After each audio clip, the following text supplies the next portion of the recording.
Hmm. Ahoj Michale, Ahoj Káťo. tak my se potkáváme znovu asi po týdnu a dneska se budeme bavit o genovém klíči 33 Ano. a, a ten stín genového klíče 33 se jmenuje zapomnění, dar je bdělost a sidhý odhalení. A my jsme chvilku předtím, než jsme pustili to vysílání, tak jsme se bavili o tom, že trávíme teďko tenhle čas v ním a souvisí nějak s tímhle transitem. Ta potřeba se stáhnout třeba do ústraní a dát si nějaký retreat. No, je to tak. Vlastně ten původní název toho hexagramu v Itingu se jmenuje retreat. Vlastně jako ústup. Jako, a v human designu se ta brána jmenuje soukromí. Zároveň je Mm. to jedna ze tří brán samoty. Takže opravdu ten aktuální tranzit a je hodně o tom, že nás může vlastně volat ta potřeba se stáhnout se z toho dění někam do ústraní, dopřát si tu samotu, soukromí.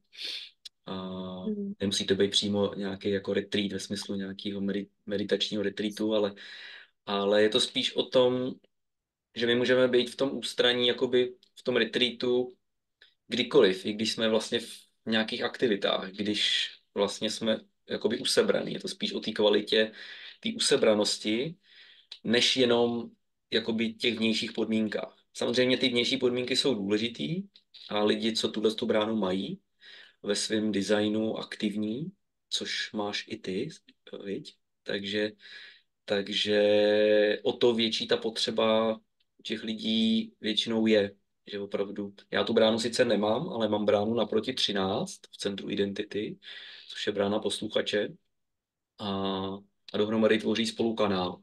Tak jako jsme se minule bavili o tom kanálu 731 na té logické okruhové skupině, tak tady máme abstraktní okruhovou skupinu, čili je to o pocitech, o zkušenostech, o prožívání.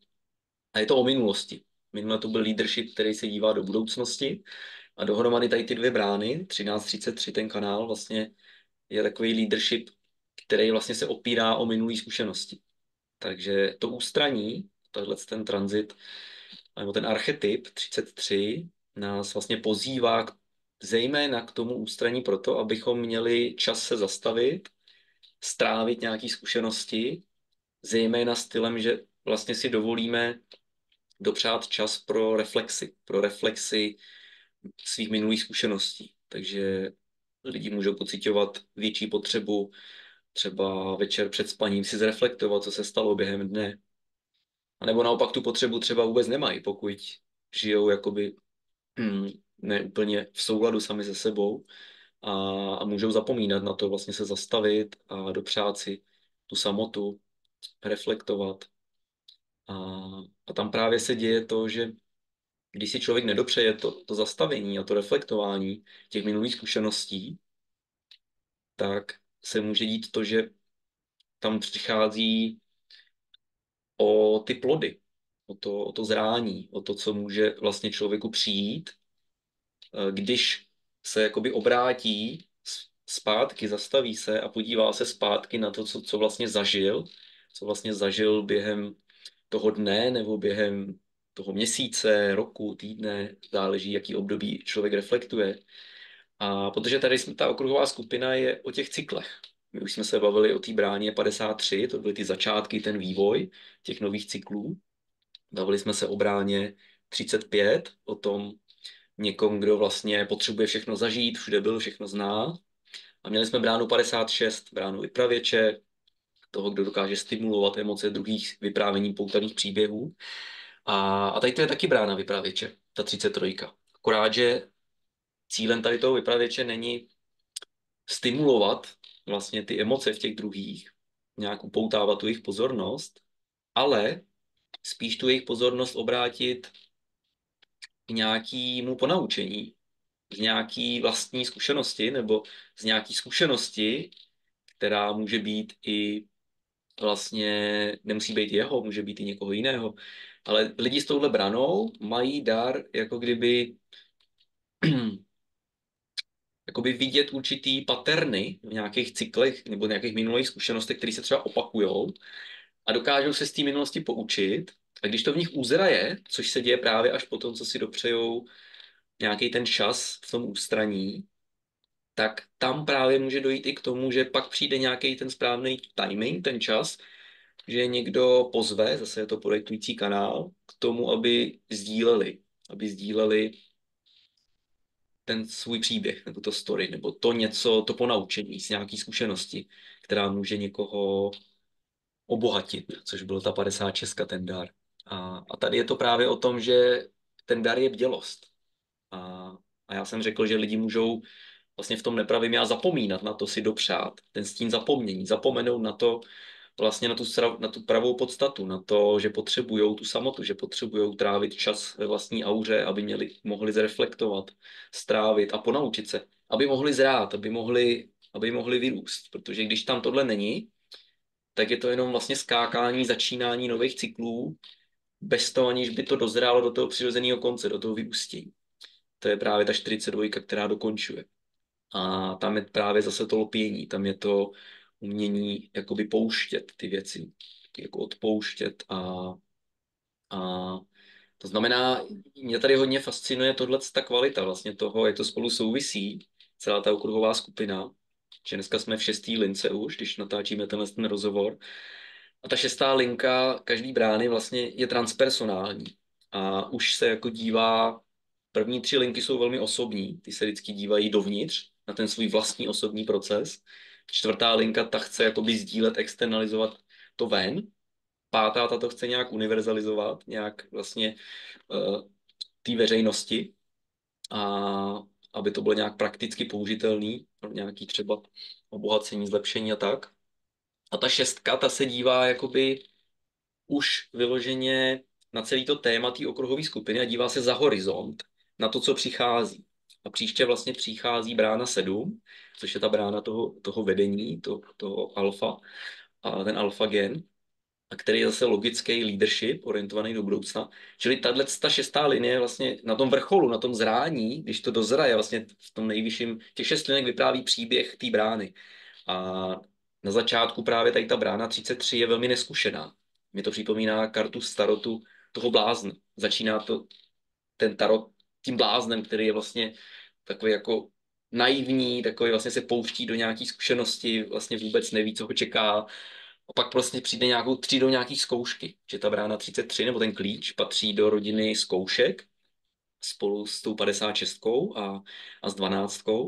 A my všichni v životě vlastně zažíváme různé zkoušky. Čili je tady určitá i taková ta mytická cesta toho hrdiny, jak vlastně přichází mu do cesty různé výzvy a on potřebuje překonat ty překážky, skrz to se něco naučit, poznat sebe a nějak vyzrát, dorůst, dospět a tak dále, proměnit se, transformovat se.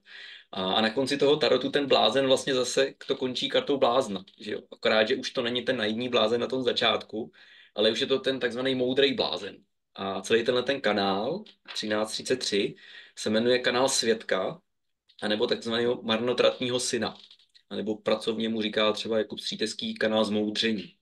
Protože celá tato okruhová skupina je o sbírání zkušeností, ale my je můžeme zmoudřet pouze, když se z nich ponaučíme, když neopakujeme stále ty stejné chyby, když dokážeme dvakrát nevstoupit do stejné řeky.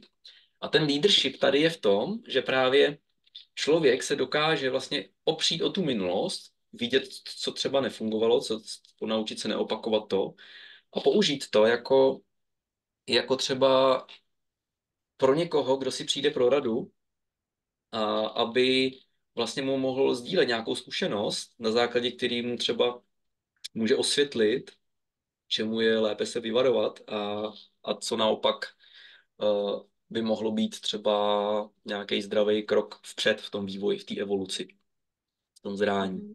Mhm. Takže ten blázen mi tam přijde takový zajímavý, no. A ten marnotratný syn, to je taková jako metafora jako biblická nebo jako křesťanská vlastně, ale já tak, jak to vnímám já, nebo jak já si to interpretuju, tak já tam vnímám zase toho blázna, že tam je na začátku ta neskušenost, ten marnotratný syn se jako říká, že opustil tu rodinu a vlastně byl nějak jako to, že se chtěl něčeho vzdát a šel jakoby na zkušenou do světa a pak se nějak vlastně jako kdyby vrátil.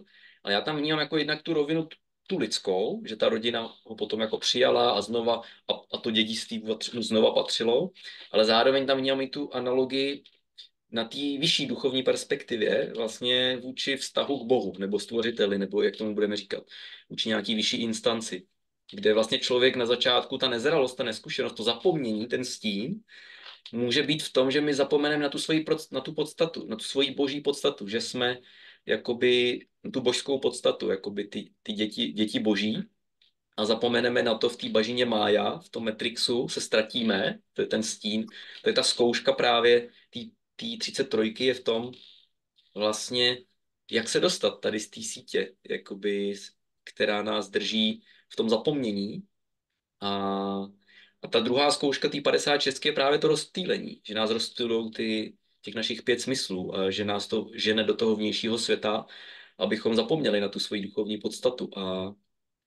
A to je vlastně něco, co právě se dohromady samozřejmě podporuje a my můžeme velmi snadno jako zapomenout, co je skutečně důležitý a utápět se třeba v nějakých Mm. malichernostech, nějaký malosti sebe sama. A tam Mhm. právě přichází na řadu ta bdělost, ten dar té bdělosti. Že vlastně v momentě, kdy se v nás probudí ta bdělost, já to vnímám hodně skrz vlastně, jak jsem zažil tu zkušenost s tím duchovním probuzením, že v podstatě to bylo možná i do určitý míry s tímhletím spojený vlastně, že to opravdu bylo jako takový rozpomenutí se na něco, co do té doby bylo úplně mimo můj rámec jako uvědomění nebo jakého záběru.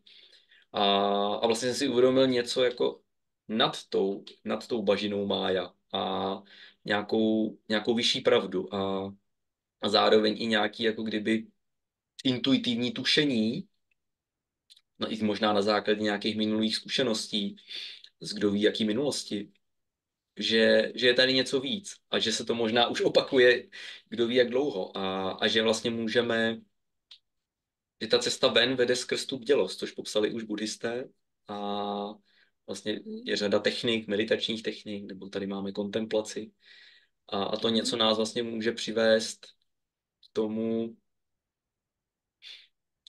no, že začínáme být bdělejší vůči tomu, k čemu věnujeme pozornost, že to dilema tady je pozornost. A v tom zapomnění my věnujeme pozornost skrz ty rozptýlený smysly věcem, které nejsou podstatné. Ale při té bdělosti obracíme pozornost dovnitř a zároveň i v ně vnímáme vlastně víc jako kdyby ty vzory, ty paterny, ty archetypální, třeba opakující se situace v různých třeba vztazích nebo v nějakých svých vnitřních procesech, mentálních, emocionálních a tak dále. A, a ta bdělost vlastně začíná jakoby rozmotávat to klubíčko těch našich takzvaných sanskár. Richard Rudd hovoří o sanskárách, vlastně o takových našich jako kdyby ústředních zraněních, které se souvisí s karmou a jsou to vlastně nějaký takový zhluky kinetické energie, prostě, který se drží v našem aurickém poli. A, Mhm. a hodně, z mýho pohledu to hodně souvisí s Venušinou sekvencí v genových klíčích s tím posvátným zraněním, což je vlastně to core, to je ta oblast jádra. A my všichni právě máme v tom svém hologenickém profilu zmapovaný to svoje posvátné zranění. V podstatě, Mhm. který se nám promítá prostřednictvím těch sanskár a té karmy, zejména v našich vztazích. A právě ty nejintenzivnější vztahy, které můžou být nejvíc náročný a velmi dramatický, tak mají vlastně tu sílu nás vlastně probudit tu bdělost, vytrhnout to vědomí z té bažiny mája, z toho zapomnění. A, a pak právě přichází na řadu ten očistec, že vlastně ten stín, můžeme to nazvat tím peklem, a ten dar je vlastně ten očistec. A to CD je jakoby ten ráj, jak to popsal Už jsme se o tom jednou bavili. Takže ta bdělost nám slouží, vlastně pomáhá jakoby uvolňovat prostě tu nashromážděnou energii, která nás jako kdyby smíkala v minulosti v nějaký třeba neúplný autenticitě nebo něčem, co nám úplně nesloužilo. Ale zároveň to byla jako do určitý míry vlastně to něco, co nám vlastně přesně pomáhá na té cestě, že vlastně ta krize je vlastně příležitost vlastně v tom právě dozrát, právě nějakým způsobem se vyvíjet. Je to ten pohon té evoluce. A ať už na té osobní, tak ale zároveň ty zkušenosti tady, že to patří do kolektivní okruhové skupiny, patří k tomu, aby lidi, co mají tuhle bránu v tom krku, vlastně to sdíleli v ten správný okamžik s těma správnýma lidma, aby to ponaučení se propsalo do toho pole a, a tím vlastně mohl i to kolektivní vědomí se vlastně vyvíjet. A no, možná chviličku teďka stopnu své povídání. A Si hodně. chtěl jsem se zeptat tebe, jestli by si chtěla třeba pozdílet, jak to cítíš ty, tu bránu, nebo co tam třeba No mě, tebe zaujalo. no mě teďko spíš napadlo, jak jsi mluvil o tom posvátném zranění, tak že já jsem vlastně tenhle týden jako té tichosti a toho svýho soukromého retreatu že ho taky využila k nějaký rekapitulaci nebo k nějaký revizi a prostě přemítala jsem nad spoustou věcí a taky zajímavý je, jak jsi tam zmínil, že to stažení vlastně souvisí i s tím strávit jako ty věci, jo. A zajímavý je, že já jsem ten týden volna a vyloženě jako začínala s tím, že mám úplně jako doslova plný břicho, jo, že už se do mě prostě nic jako nevejde a že potřebuju nuceně jako strávit a vyprázdnit znova to břicho, což se mi podařilo. A právě k tomu posvátnému zranění, já jsem to vlastně sdílela i před tímhle naším rozhovorem, jsme se o tom bavili, že přišel jako ten vhled, že si vybírám pořád nějaký ty nejtěžší možný cesty jako v životě, jo, jako nejtěžší možný úkoly a pořád překonávat jako nějaký překážky, jo, s nějakou takový jako prostě vybírat si ty tíživý a těžký životní situace a jakože mám pocit, že jsem si uvědomila jako ten pattern, jo, jako docela jako silně to přišlo, že to pořád jako dokola, do kolečka to opakuju. A tak jsem i dneska z toho tak jako vycházím s tím, že vycházím z toho tranzitu s tím, že budu dělat nějaký konkrétní kroky, jako jo, nebo už jsem je začala dělat. Mhm. A takže pro mě určitě jako velice plodný vlastně tranzit, jo, a velice jako důležitý. A skoro mám i pocit, jako když se něco jako naschromáždilo za celý rok, jo. Když jako nějaký cyklus se teďko jako uzavřel Mhm. No, a dovršil, jo, jo. jo, tak to je pro mě třeba teďko jako zajímavý, no. Mhm. Děkuju, že to sdílíš. Jsem si uvědomil, že ono, totiž tato brána 33 je právě to vyvrcholení celé té abstraktní okruhové skupiny. To je jako kdyby Mm, to je ten stop codon, ten druhý, který vlastně jakoby je velmi zásadní jako v té naší DNA, ale zároveň i jakoby v tom našem prožívání vlastně těch zkušeností v tom životě. A já to vlastně vnímám taky, jak jsme se o tom bavili minule spolu, že já už několik let v létě si dopřávám tady ten čas vždycky pro rozjímání v ústraní.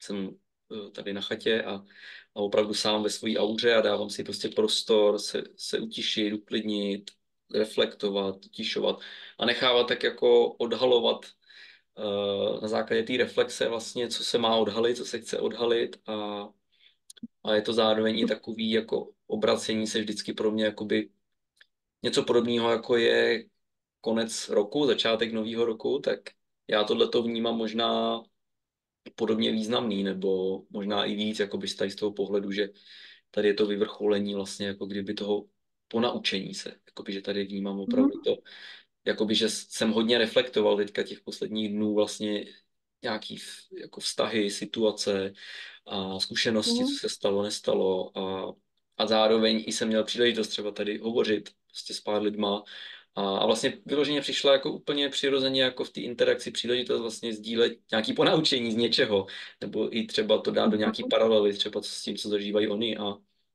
Mhm. a že to bylo vlastně obohacující, no, že to bylo vlastně velmi takový jako odhalující, jako ve smyslu nějakého osobního sdílení třeba, nebo i v nějaké jako Mhm. zranitelnosti, ale zároveň odhalení jako něčeho třeba, eh, čeho se prostě vyvarovat no, do příště a co třeba se může právě ten leadership tam jako, co může být ten další jako směr, Mhm. co může být ten další logický krok, který už přichází za tím horizontem u té brány 7 v té první linii, no a takže ono, tam je to zase logický, o logice zase o tom. Dobře, Mhm. to je dobrý, ale ta 33 v té šesté linii, ta nechce sdílet story, pokud to story nebude jako k ničemu, pokud nemá nějakou hodnotu, aby se to mohlo uchopit a prakticky přetavit do nějakého jako logického leadershipu, tak vlastně ta šestá linka si to může chtít raději nechat pro sebe a může to vnímat jako, že to nemá smysl sdílet. Takže ono, teďka jsme v tom zrání na konci, vlastně už, když to spolu teďka natáčíme a takže už tam možná je i o to větší tady ta potřeba, no, jako dobře, tak pojďme ty plody, které byly odhalený, vlastně nějak Jo. integrovat do toho každodenního života a co může být ten další krok jako na té cestě. O tom se budeme možná bavit příště, no. Takže ono, v Eatingu to pojmenovali právě činorodé stáhnutí se a proměna Aha. slabého postavení v sílu. Takže vlastně ono je to Mhm. hodně o tom, že opravdu si to dovolit, no. Opravdu jako proaktivně si dopřát v tomhletom čase nebo zejména lidi, co tuhle bránu mají, tak nejenom v tomhletom tranzitu, ale celkově jakoby v nějaký jakoby dát tomu prostor v rámci svého dne, v rámci týdne, nějakých svých návyků. A je to hodně důležitý, no. Je to hodně důležitý a když se to opomíná, tak může člověk snadno sklouznout a nechat se rozptýlit něčím, co mu nepatří, nebo není zdravý. Jo, určitě. Já myslím, že prostě člověk pak může snadno ztrácet sám sebe, no. Já jako, když mám tuhle bránu, tak cítím docela velkou potřebu trávit čas o samotě a, možná až neobvykle často jsem sama, ale prostě je to nutný, no. Cítím, že to potřebuju k tomu, abych se nějak dokázala v sobě lépe orientovat, jako Mhm. co je pro mě vhodný a zdravý a co není a tak dál. Mhm. Takže pro mě to je teďko vyloženě jsem cítila, že potřebuju týden a dokonce to byla taková jako velice rychlá spontánní akce, že jsem se opravdu rozhodla ze dne na den doslova, možná i z hodiny na hodinu, že prostě odjíždím z Prahy a budu týden prostě pryč.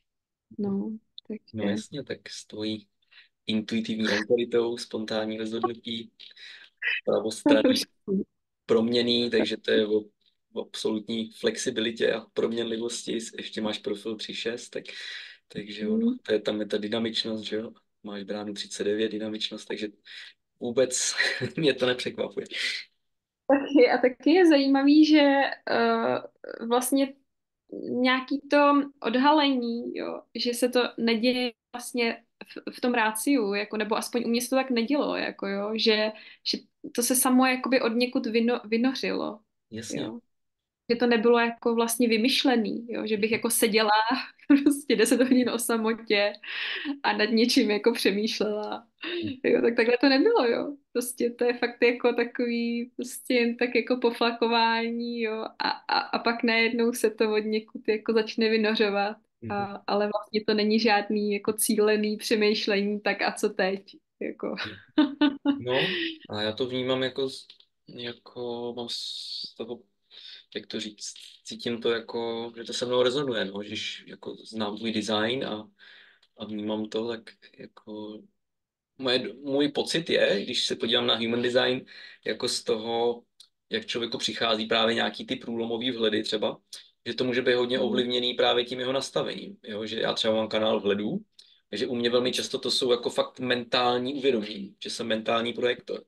Ale ty máš kanál jako jeden mentální v hlavě Mhm. 61-24, jo, vlastně těch tajemství záhad a nějakých vlastně takový obracení se, opakování přemýšlení, když přijde nějaký moment, aha moment, ale zároveň jsi intuitivní projektorka, máš definovaný kořen kanálem 3828 do sleziny, centra intuice a instinktů, takže u tebe vlastně může přijít ten impuls jako z toho kořene, že jo? A do té tvojí autority, která ti to potvrdí, ta intuice, jakože teď intuitivně cítíš, že máš energii jít prostě udělat nějakou změnu a samozřejmě potřebuje tam se to udít v nějakém kontextu toho rozpoznání pozvání, no. Ale ty máš ten, jakoby, ten motor v tom koření, což je úplně něco jiného, než je u mě. Takže u tebe to může být velmi skrz tenhle kanál jako velmi Mhm. somatický, velmi vlastně jakoby opravdu jakoby kotvující přes to tělo, jakože, a teď nechci říct, že jiný lidi, nebo že já nemůžu být ukotvený jakoby do těla, ale že to pro mě třeba může vyžadovat nějaký čas to nechat jako dosednout prostě a u tebe se to může projevovat prostě jinak. A to je jenom moje teďka interpretace, jak mi to intuitivně přichází. Jo, jo. A ještě mě hodně zaujala jedna věc, kterou si neodpustím, abych ji nezmínila. Když jsem pročítala vlastně ten genový klíč 33, tak mě zaujalo, že je tam zmíněno, eh, když se zastavíme třeba uprostřed nějaký bouřlivý hádky, jo, že tam je taky, že jsme na té dobré cestě, jo, že už je tam Jo, nějaká ta to bdělost to je prostě. ten dar té bdělosti, no, že tam přichází No a na řadu, aha, že tam, když tam přijde to světlo vědomí, že jo, tak, do no. toho zmatku, tak, Mhm. tak tam už se To, začíná něco měnit, že jo, už se tam začíná přirozeně, je tam prostor pro nějakou přirozenou mhm. změnu.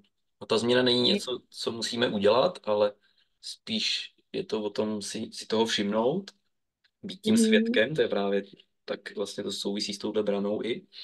A to je právě třeba meditace vipassana buddhismu, že vlastně jsme svědkem toho, pozorujeme to svoje sebeuvědomování a ty procesy mentální, emocionální, fyzické počitky a sledujeme stavy mysli a to jsou vlastně nějaký jakoby jako objekty toho pozorování, který Mhm. vlastně sledujeme. Takže my si můžeme všímat právě i zastavit, zachytit sebe sama nebo nějaký pattern vlastně uprostřed třeba té hádky. A ne vždycky je tohle takhle snadný, jak se to řekne, když o tom člověk rozjímá s klidně nervovým systémem. Je to tak, ale já musím říct, že se mi to podařilo, jo, několikrát, že jsem byla v Jo. takový jako bouřlivý hádce a že se mi podařilo se zastavit uprostřed a já to mám teda spojený ještě s tím humorem, jo, že jakmile se teda jsem schopná se zastavit, tak se pak tomu začnu ještě smát, Mhm. jo, protože si najednou jako ještě uvědomím tu absurditu jako celý té situace, Mhm. ale přesně jak říkáš, není to tak snadný, no. Jo. Podaří se to někdy jenom. Mhm. Já tak, Zatím. jako taky mám tu zkušenost, že postupně se to jako mění, že, ale zároveň jakoby vnímám teďka, že nějaký procesy jsou jako kdyby intenzivnější, o čemž taky hovoří Richard v té knize Genový klíče, že vlastně jak člověk jakoby jde hloubš a nebo v úzovkách výš po těch, jakoby do těch vyšších frekvenčních pásem, tak může mít pocit, že jako kdyby je to těžší a těžší, nebo horší a horší, ale že to není jako objektivní, ale že to je jenom subjektivní věm právě skrze ten nárůst té bdělosti, že vlastně člověk si začíná hlouběji uvědomovat něco, co dřív bylo úplně jako skrytý. Bylo to právě zahalený tím závojem toho zapomnění. A to je něco, co ten závoj, to zapomnění vlastně jako je i právě v celém tom aurickém poli i celé planety. A vlastně drží lidstvo vlastně jakoby v zajetí nízkých frekvencí. A, Mhm. a vlastně až teprve, když se navýší ty frekvence nějaký kritické množství lidí, tak může dojít k tomu kvantovému skoku v tom vědomí i jako toho kolektivu.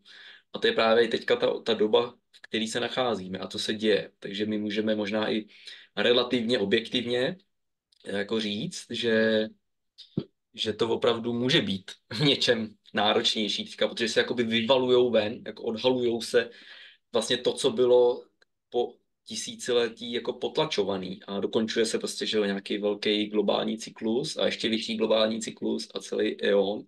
A právě ten to CD, toho odhalení právě velmi často přichází na řadu když právě jsme někde na přelomu těch EO, jakoby toho, že se začíná nějaká nová epocha nebo něco. A to se teď Mhm. děje i z pohledu jako astrologických konstelací. Jasně. Tak teďko se mluví hodně i o určitém odhalení, třeba v souvislosti s olympijskýma hrama a Mhm. třeba tím zahajovacím ceremoniálem, jo, prostě, který na hodně lidí působil jako takový podivný, jako Mhm. rituál, jo.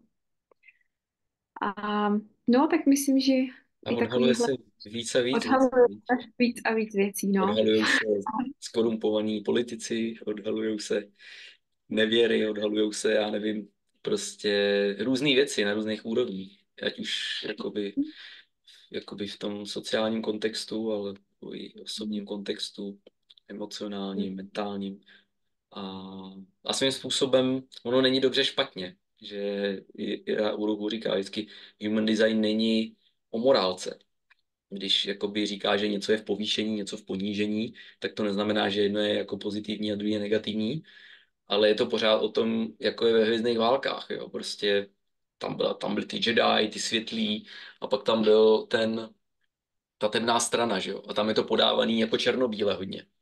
Ale vlastně třeba v té poslední trilogii, tam už to bylo jako kdyby víc trošku spjatý s tím, že už tam byly ty dva hrdinové. Byla tam ta holka a ten kluk a oni byli jakoby spojení tím vědomím a už tam bylo jakoby to, co se rodí, to nový vědomí. Vlastně jako kdyby vlastně ta rovnováha toho maskulinního feminního principu v nás, vlastně nějaký odhalování něčeho jiného, ale zároveň i toho světla a stínu. A já jsem No. třeba teďka před, já nevím, týdnem nebo 14 dny koukal na nějaký nový seriál Star Wars a tam bylo, jako ten seriál jako za moc nestál, jako co se týče nějakého příběhu, ale pár scén nebo pár hlášek tam bylo fakt jako silných, že se mnou zarezonovali. A tam právě byla zase ta temná strana a byl tam prostě jeden, co jako žák nějaký Jedi, prostě zase podlehl temné straně, ten to pořád se to omílá dokola. Ale on tam řekl jako zajímavou věc, jako, že chce jako spojit tu sílu, že chce dvojí sílu. Jako kdyby, Aha. a mluvil tam hodně o tom, vlastně, že chtěl mít jako žačku, která byla vlastně žena. A vlastně, že jako já tam zase vnímám, jako by moje interpretace je vlastně, že to pořád nám to poukazuje na to odhalení toho sjednocení toho maskulinního a feminního principu, jako kdyby v nás, že se to teďka děje, že se to začíná dít a že to je něco, co je teďka kolektivní téma, vlastně i vlastně nějaký vyrovnání starých dluhů a odhalení nějakých starých polopravd a zrad a všeho možného. A to se všechno teďka vyvaluje v podobě různých osobních, genderových, rodových traumat, kolektivních traumat, kulturních traumat a tak dále a tak dále. Spousta věcí, že jo, nespracovaných z té minulosti. A teďka při tomhle tranzitu máme prostor vlastně to reflektovat, trávit individuálně i kolektivně. Třeba bylo zajímavé, že teďka probíhal vlastně i kruhy v kruzích od Zdeňka Webera, co dělal, kde bylo mnoho kruhů během asi 5, 6 dnů na různý témata, kde tam vlastně reflektovali, takže mi to taky přijde jako zajímavá synchronicita, že se to děje zrovna v tomhle tranzitu. A Mhm. no, takže jo, a já jsem chtěl dokončit tu myšlenku s tím Star Wars seriálem, že on tam byl vlastně tam byli ty dobrý Jediové, kteří šli tu čistou cestu, a pak tam byl ten jeden, vlastně ten z té temné strany, a ten jeden Jedi, ten hlavní mistr, na začátku prostě udělal nějakou zradu, kterou ututlal, kterou zatajil. A ono se na ní jako zapomnělo. A vlastně tam byly dvě takové dvojčata, který to později odhalili v průběhu toho seriálu. A taky tam bylo takový vlastně velký odhalení. Ale vlastně to, co mě tam zaujalo a vlastně mě to jako až jako fascinovalo nebo ohromilo, bylo, že on tam byl v tom posledním díle v souboji s tím bojovníkem té temné strany. A zároveň tam začali už přilítat ty Jediové, že ho chtěli jakoby zatknout. A on říkal, ten mistr už si pro tebe letí. A on, myslíte, že si letí pro mě? Letí si pro vás. A ono to tak fakt bylo. A teď vlastně se tam ukázalo, že protože on to utajil před tou radou Jediů něco, a to samozřejmě jako je to. A on mu říkal, ten z té temné strany, jako já svoji temnou stránku přijal, já ji znám, ale znáte ji vy? Aha. A to bylo jako pro mě jako fakt úplně to nejvíc poselství jako z celého toho seriálu a bylo vlastně velmi silný a hluboký. Protože já tady mám vlastně hodně teďka tu souvislost s tím odhalením vlastně tady toho, vlastně odhalení vlastně svých vlastních stínů a svojí vlastní temnoty, ale nejenom na té osobní rovině, ale i na právě té temnoty kolektivní. A ať už to byly nějaké světové války a tak dále. A to se všechno Mhm. teďka bude dít. Teďka ukončujeme kvadrant civilizace formy a příště budeme pokračovat kvadrantem vztahů a duality, takže se máme na co těšit. A tam bude i brána 59, moje slunce, a to je právě ta Aha, genetická prádelna těch traumat, takže tam o tom budeme povídat asi víc. no tak dobře, tak už se těším. No, takže Tak nás se možná... čekají období, jakoby ten větší program nás teďka bude víc zaměřovat na ty vztahy, no. Na tu interakci v Mm, těch vztazích. No. no Mě už si dobře, to no. zavolalo, mě už si to volá a už jsem objevil nějakou novou komunitu, tak to teďka budu prozkoumávat. No, Tak jo, dobře, tak, tak já tak moc děkuju. děkuju za dnešní rozhovor, Káťo, Já taky. reflektování a budu se těšit Mhm. příště. Ahoj. Já taky. Měj se, ahoj.